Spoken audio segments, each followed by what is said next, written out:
ওদেরকে কে দিতে পারেছেন, তো ও কি দোষ করছে? করছে ও মেয়ে, ও একটু বেশি না, একটু পড়াশোনা করলেই হবে, ওকে তো বিয়ে দিয়ে দেবো। গায়ের রং এটা আমরা নিজেরা তৈরি করি না, এটা হচ্ছে আমরা জন্মগতভাবে সৃষ্টি হই। কোনো মানুষ যদি নিজেকে সৃষ্টি করতে পারতো তাহলে সে সব থেকে সুন্দরভাবে সৃষ্টি হতো। আর আমি কালো বলে কি আমি সুন্দর না? আমি অবশ্যই অনেক সুন্দর।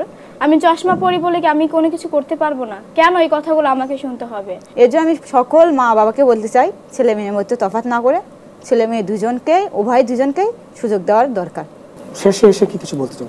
হ্যাঁ, আমি বলতে চাই এটা আমার কিশোরী বোনদের জন্য হতে পারে, বোনদের জন্য এবং পুরো কিশোরী মা বাবা এবং পুরো দেশের জন্য। আমার পাশে একটা ভাই ছিল, ধরতেন গ্রাম সম্পর্কে, তো ওনার হচ্ছে দুটো ছেলে একটা মেয়ে, তো মেয়েটা হচ্ছে সবার ছোট।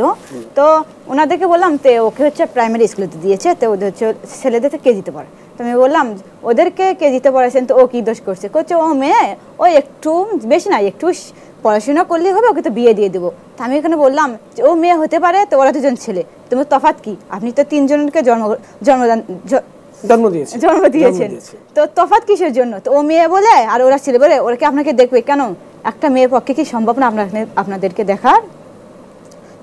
তারপরে এটা যদি যাওয়ার পরে কিন্তু ওরা শুনে না, পরে কি করছে এটা আমি জানি না, কিন্তু আমার দেশবাসী মেয়েদের জন্য, একটা কিশোরী মেয়েদের জন্য একটাই আমার হলো কথা, যে তারা কখনো যদি বাল্য বিবাহর পরিস্থিতির শিকার হয় তো প্রথমে যেন তাদের বাবা মাকে বোঝায়।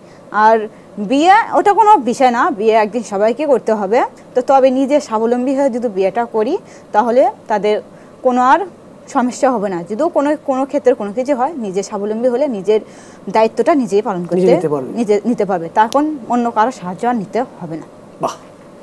আর আমার হচ্ছে কিশোরী মায়েদের জন্য, বাবাদের জন্য, পুরো দেশবাসীর জন্য, আপনাদের ছেলে মেয়ের মধ্যে ভেদাভেদ না করে একটা মেয়েকে যদি পড়ালেখার সুযোগ করে দেওয়া যায়, সেও দেখে দিতে পারবে। কিন্তু এটা হলো তাদের মেয়েদের উপর মা বাবাকে আস্থা ও ভরসা রাখতে হবে যে আমার মেয়েটা পারবে। কেন একটা ছেলে যদি পারে, কেউ মেয়ে কেন পারবে না? তো সেও তো একটা মেয়ে হচ্ছে, তো কী হয়েছে? তার কি ইচ্ছা শক্তি নাই? তার কি লক্ষ্য নাই? স্বপ্ন নাই? সে কি স্বপ্ন পূরণ করতে পারবে না? শুধু মেয়ে বলে কি তার দোষ যে একটা মেয়ে? এর জন্য আমি সকল মা বাবাকে বলতে চাই, ছেলে মেয়ের মধ্যে তফাৎ না করে ছেলে মেয়ে দুজনকেই, উভয় দুজনকেই সুযোগ দেওয়ার দরকার। রোকসানা? গায়ের রং এটা আমরা নিজেরা তৈরি করি না, এটা হচ্ছে আমরা জন্মগতভাবে সৃষ্টি হই। কোনো মানুষ যদি নিজেকে সৃষ্টি করতে পারতো তাহলে সে সব থেকে সুন্দরভাবে সৃষ্টি হতো। আর আমি কালো বলে কি আমি সুন্দর না? আমি অবশ্যই অনেক সুন্দর। আমি চশমা পরি বলে কি আমি কোনো কিছু করতে পারবো না? কেন এই কথাগুলো আমাকে শুনতে হবে? আমি এই কথাগুলো শুনতে রাজি নই। আমার রং এবং আমার হচ্ছে চশমাকে নয়, আমার দক্ষতা, আমার গুণাবলীকে সমাজের কাছে আমি প্রতিষ্ঠিত করে দেখাবো যে একটা কালো মেয়ে এবং একটা চশমা পরা মেয়ে এই সমাজটাকে পরিবর্তন করেছে, সে নিজের পায়ে দাঁড়িয়েছে এবং সে স্বাবলম্বী হয়েছে। অসাধারণ।